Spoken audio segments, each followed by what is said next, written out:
Detalye sa engagement di umano ni na James Reid at Issa Pressman. Naging usap-usapan nga nitong mga nagdaang araw lamang ang tungkol sa suot na alahas ng girlfriend ni James Reid na si Issa Pressman.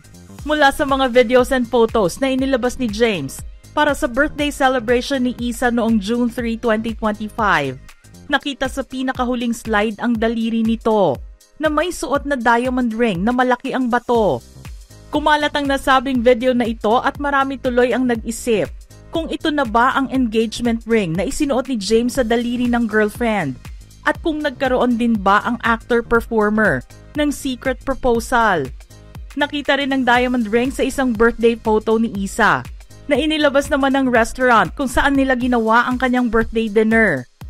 Pinag-usapan na rin nga ang tungkol dito sa iba't ibang social media platforms at inulan ng komento ang post ni James ng litrato ni Issa na nagtanong dito kung engaged na ba silang dalawa. Nakakasilaw kasi sa mata ang kinang ng diamond ring na suot ni Issa na hindi rin naman niya tinanggal sa uploaded kulitan cooking video nila ni James. Ang isa pang nagpadagdag sa curiosity ng mga netizens ay ang tila confirmation ng pambansang marites na si Sian Gaza na bumati ng congratulations sa kanilang dalawa para raw sa kanilang engagement. Mayroon ding isang write-up na lumabas tungkol sa kanilang dalawa na nagtatanong kung totoo nga bang engaged na sila. Ani pa sa news report na ito, wala naman daw masama kung ma-engage si James dahil nasa marrying age na ito na 32 years old. Ayon din daw sa kanilang source, sinabi nitong sa El Nido daw ginawa ang proposal. Pero ang lahat ng ito sa ngayon ay mga haka-haka lamang dahil wala pang mga resibo. Maliban sa singsing na suot ni Issa, ang lumalabas para masabing engaged na nga ang dalawa. Naghihintay na nga ang mga netizens at supporters nila ng kanilang big reveal. Marami kasi ang nakapansin na malaki ang nakita nilang pagbabago sa attitude at character ni James mula nang magkaroon sila ni Issa ng ugnayan sa isa't isa. Para sa mga fans ni James, tama lang na maging endgame niya si Issa dahil lumabas at nakita ang makulit na side niya kumpara sa pagiging seryoso niya noon. Kahit pa may mga bashers sila ngayon, mas marami ang positive comments tungkol sa relasyon nilang dalawa at nagdiriwang na kahit hindi pa sigurado ang kanilang engagement. Kahit na intriga ang pagkakalink nila noon matapos ang hiwalayan ni James sa kanyang ex, naging tahimik ang sumunod na love life ng aktor. Pinanatili nitong maging pribado at hindi na isama pa ang publiko sa kwento ng pribado nitong buhay at inalagaan na lang ang kung ano ang mayroon siya ngayon. Matapos kasi na makita ang kumalat nilang litrato mula sa isang netizen na magkasama sa mall habang magka-holding hands, wala nang narinig na kahit ano kay James at maging kay Issa. Kahit pa nga sa mga interviews nila noon ay hindi nila ito binibigyan ng pansin. Sa isip naman ng ibang mga tao, karapatan nilang hindi ibahagi sa publiko ang kanilang private life. Pinag-usapan nga noon ang tungkol sa pagiging malapit ni na James at Issa sa isa't isa. Matagal na rin kasi silang magkakilala dahil magkasama sila sa bakuran ng Viva Artist Agency noon. Nakagawa na rin kasi si Issa ng ilang proyekto kung saan siya supporting role sa mga pelikulang ginawa ni James tulad ng Diary ng Pangit noong 2014, para sa Hopeless Romantic at Talk Back and You're Dead noong 2015, at This Time noong 2016. Hindi rin kaila sa karamihan na mayroon silang iisang set of friends na madalas makitang magkakasama sa iba't ibang okasyon at events. Dagdag pa dito ang pagiging bagong contract artist ni Issa noong 2022 sa kumpanyang itinayo ni James, ang Careless Music. Dito ay magkasabay na nilaunch ng management agency sina Issa at Liza Soberano na ipinakilala naman sa isang trade show. Sa sobrang hiya naman ni James sa kapatid ni Issa na si Yassi Pressman, nabalita ang paghingi ng tawad niya sa aktres at sinabing hindi niya inaasahan na madadamay ang kapatid niya sa issue ng hiwalayan nila ng kanyang ex. Doon din naman nakitang ipinagtanggol ni Yassi ang nakababatang kapatid sa mga chismis at masasakit na salitang ibinato sa kanya. Marami naman ang nagtaka sa pagkakalink ni Issa noon kay James dahil out in the open naman ang pagiging bisexual nito.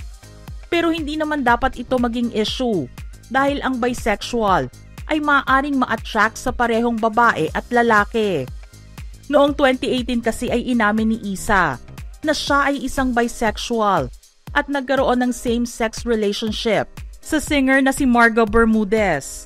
Nakita rin ang istorya nilang dalawa sa pamamagitan ng commercial video ng isang toothpaste brand na tinawag nilang Free to Love. Subalit ang relasyong ito ay hindi nagtagal at nauwi rin sa hiwalayan bago pa man mabalita ang hiwalayan ni James sa ex-girlfriend. Pero hindi dito nagtapos ang pagkakaroon ng relasyon ni Isa dahil nalink naman siya sa isang foreigner na madalas makita ng mga followers niya at netizens sa kanyang social media. Panay din kasi ang post nila ng mga litrato at videos noon. Pinag-usapan nga ito dahil nakita pa ang sweet kiss nila sa pisngi ng isa't isa. Iyon nga lang ay hindi nakilala kung sino ang foreigner na ito. Pero nakuha naman niya ang atensyon ng marami dahil sa caption niyang been smiling kasama ang isang brown heart emoji. Mas nakita naman ang closeness nilang dalawa ni James nang gawin ang kauna-unahang Arts and Music Festival ng Careless sa Cebu noong 2023. Nasilayan din ng publiko ang pagtira nila sa iisang bahay noong nasa Los Angeles ang buong Careless team ng 2 buwan dahil sa trabaho. Nagpaunlak pa nga si James ng house tour sa kanilang Careless crib kasama ang team nito para masilayan ng kanilang mga supporters kung paano sila mamuhay ng magkakasama sa Amerika. Nabunyag na lamang ang kanilang relasyon 1 buwan matapos na pag-usapan ito ng publiko. Tila ginawa kasi nila noong March 2023 ang soft launch ng kanilang relasyon sa pamamagitan ng IG post at ipinakita sa publiko ang series of photos nilang dalawa habang nanonood ng concert ni Harry Styles. Matagal ding naging single si James pero muling nanumbalik sa normal ang kanyang love life. Nilinaw din niya na lahat ng lumabas na balita sa kanila ni Isa ay chismis lamang. Hindi rin niya hahayaan na masira ng kahit na sino ang kasiyahan na mayroon siya ngayon. Para kay James, it's honestly better than ever. Like marami na kaming pinagdaanan. It really tested us and it made us even stronger. Like more than I could have imagined. I'm just happy with her. Ilang buwan ang lumipas at nag-hard launch na rin ang kanilang relasyon ang dalawa nang pareho silang makitang dumadalo sa ilang mga events. May isa ring malaking pasabog na ginawa si Isa tungkol sa relasyon nila ni James. Inilarawan niya sa isang interview noon na pareho silang obsessed sa isa't isa. Sobra din daw siyang inalagaan ni James noong sumailalim siya sa throat operation. Kaya naman ang usapin tungkol sa engagement ni na James at Isa ay palaisipan pa rin hanggang ngayon.